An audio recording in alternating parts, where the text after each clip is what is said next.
What's going on, everyone? Juicebags here, and welcome back to some Dungeon Defenders Awakened. Today we're going to talk a little bit about some runes that are kind of flying under the radar and not a whole lot of people are talking about. Some of these runes can be quite game-changing, others just add a nice little bit of pizzazz to builds that you're probably already using. First things first, let's start off with the Squire. We're looking at Shield Explosion. This one is going to drop from the Prom. Shield Throw explodes on hit, dealing 200% of its normal damage to all nearby enemies, and increases the number of bounces by 5. Now, the Shield Throw from the Squire is something that doesn't get used enough. It actually does decent damage.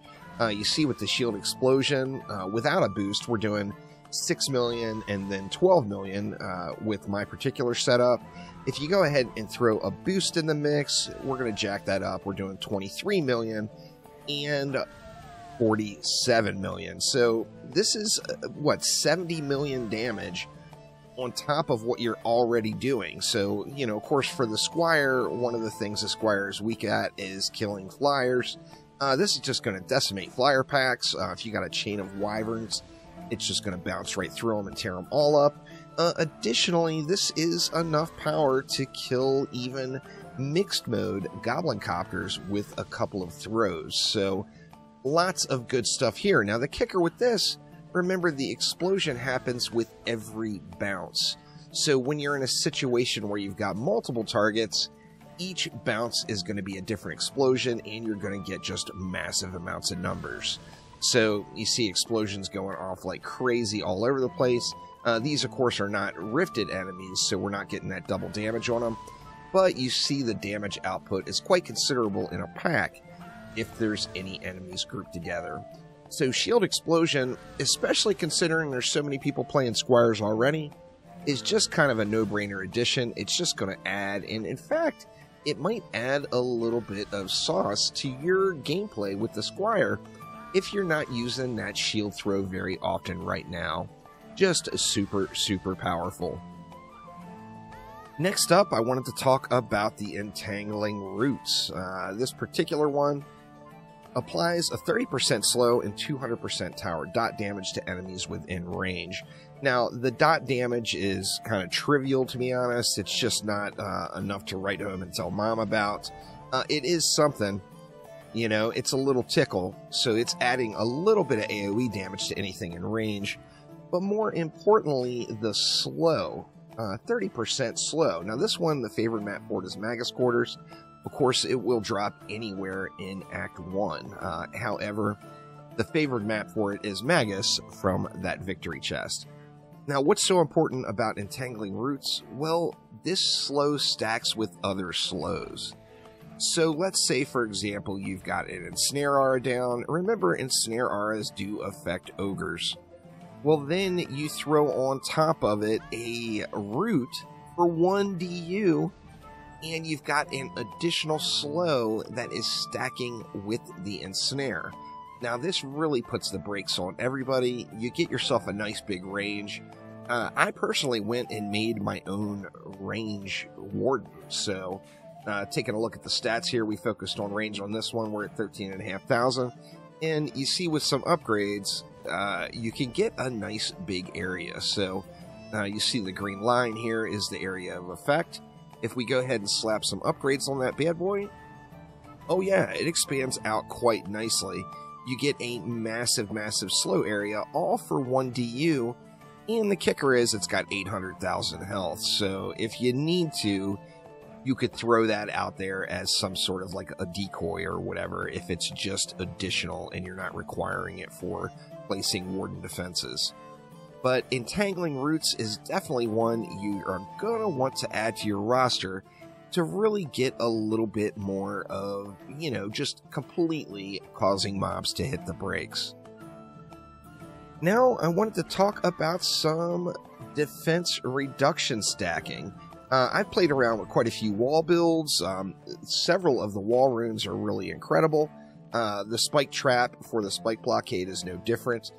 It adds quite a bit of damage from your wall if your wall is taking shots. So this ideally, of course, if you have an ogre beating on your wall, the ogre is just going to die to your wall itself without having any other defenses in the mix. Now, of course, fused walls naturally have that 30% rift armor. We all know that you can jack this up by using a fused buff beam. We throw a fused buff beam on it as well. Now, if we look at the wall, we've got 60% regular armor, 80% rift armor. So we're getting the damage reduction really stacked up. Now, on top of that, if we go ahead and throw in the Ensnare Aura rune, this is another one. I don't know too many builds that don't use Ensnare Auras. However, Sluggish Aura from Tornado Highlands or anywhere in Act 2 reduces enemy damage by 25%. This is absolutely huge, because remember, this is before armor. So before this 80% rift armor kicks in, you are straight up reducing the damage that the enemies are going to deal by 25%. Now, in a traditional wall build, of course, you would probably have a Strength Drain Aura as well, getting that additional reduction of damage. However, you can take this one step further. Now, particularly in mixed mode with all the skeletons that respawn, one of just the natural go-tos has been explosive traps. So if we take a look at Shell Shocked, enemies are slowed by 30% and deal 30% reduced damage. So this is a kind of a double whammy here, as you're going to get another slow on top of what's already there, which, once again, it's all additive and it stacks with the other slows that are there. And then 30% reduced damage. So now we've got 30% reduced damage from the explosive trap. We have got, what, 25% reduced damage from the Sluggish Aura. We've got another 65% Strength Drain on the Strength Drain Aura itself. And then to top it all off, you've got that 80% Rifted Armor on your wall. What this means is basically wall builds are back, y'all. Now, the problem with wall builds is you're going to get to a power level where it's no longer effective for you to use wall builds, as it just eats up the clock. You know, once you get to a point that you can kill the enemies without using walls, then it makes walls a little less needed.